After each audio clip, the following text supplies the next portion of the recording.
আসসালামু আলাইকুম রহমতুল্লাহ। আলহামদুলিল্লাহ, আমাদের এই মাসের প্রথম ধাপের যেগুলো ম্যান পাওয়ার জন্য জমা দেওয়া হয়েছিল, আলহামদুলিল্লাহ মোটামুটি 10 জনের ম্যান পাওয়ার আলহামদুলিল্লাহ আজকে কমপ্লিট হয়েছে। তো কাদের কাদের ম্যান পাওয়ার হয়েছে তাদের নামগুলো ঘোষণা করব। তার আগে একটা বিষয় ক্লিয়ার করে নেই, সেটা হচ্ছে ইতিপূর্বে অনেকেই মনে করতেন যে কম্বোডিয়ায় গেলে ম্যান পাওয়ার হয় না বা অবৈধভাবে যায় বা কি আসার বিষয়, অনেক ধরনের অনেক সংশয়ে ছিলেন। যারা সংশয়ে ছিলেন তারা এখন থেকে নির্দ্বিধায় নিশ্চিন্তে আসতে পারেন, তার কারণ এখন থেকে ম্যান পাওয়ার করে বৈধ উপায়ে দেন হচ্ছে আপনি কম্বোডিয়া যেতে পারবেন। সো সেই ক্ষেত্রে কালক্ষেপণ না করে, দেরি না করে দ্রুত আমাদের নাম্বারে যোগাযোগ করেন। আমাদের নাম্বার 0131224227, 01810600850850। এনি টাইম আমরা আপনাদের জন্য প্রস্তুত আছি ইনশাআল্লাহ। সো আমাদের 10 জনের মধ্যে যাদের যাদের ম্যান পাওয়ার হয়েছে: এমডি নাইম আলী, দেন হচ্ছে এমডি ফয়েজউদ্দিন, দেন হচ্ছে জোবায়ের হোসেন, আমিনুল, দেন হচ্ছে মনিরুল ইসলাম, রাহাত হোসেন, দেন হচ্ছে আরমান আলী,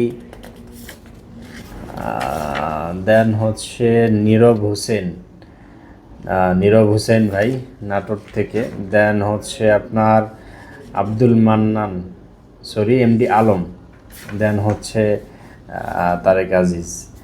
মোটামুটি 10 জনের সবাইয়েরই আজকে আলহামদুলিল্লাহ আপনার এখানে ডেট দেয়া আছে। ক্লিয়ারেন্স ডেট হচ্ছে আপনার 11 তারিখ 9, আজকে অলরেডি 11 তারিখ চলে। সবাইয়েরই মোটামুটি আজকেই সকালবেলা ম্যান পাওয়ার ক্লিয়ারেন্স বা বিএমএলটি ম্যান পাওয়ার হয়েছে। সো এখন থেকে যারা কম্বোডিয়া যেতে ইচ্ছুক আছেন, আগ্রহী আছেন, খুব দ্রুতই চলে আসেন, দ্রুত যোগাযোগ করেন। আমাদের কাছে কাজ অ্যাভেলেবেল আছে। কনস্ট্রাকশন, বিশেষ করে কনস্ট্রাকশনের কাজটাই কম্বোডিয়াতে বেশিরভাগ চলে এবং মোটামুটি স্যালারির রেঞ্জটা মোটামুটি মানে চলার মতো। এরপরে হচ্ছে কম্পিউটার অপারেটর আপনারা জানেন কম্পিউটার অপারেটর আসলে কী কাজ হয়, এগুলো বেশিরভাগই স্ক্যামিংয়ের কাজ হয়। সো সেই ক্ষেত্রে কম্পিউটার অপারেটরও যদি যেতে চান তাহলে সেই ক্ষেত্রে আমরা সেটার ব্যবস্থা করে দিতে পারবো। তার পাশাপাশি হচ্ছে কিচেন হেল্পার, সুইং অপারেটর এগুলোও আছে। যারা আগ্রহী আছেন, যদি আপনারা দক্ষ হয়ে থাকেন যেই কাজে, আমরা সেই অনুযায়ী আমরা আপনাদেরকে সেই কাজ দেওয়ার চেষ্টা করব।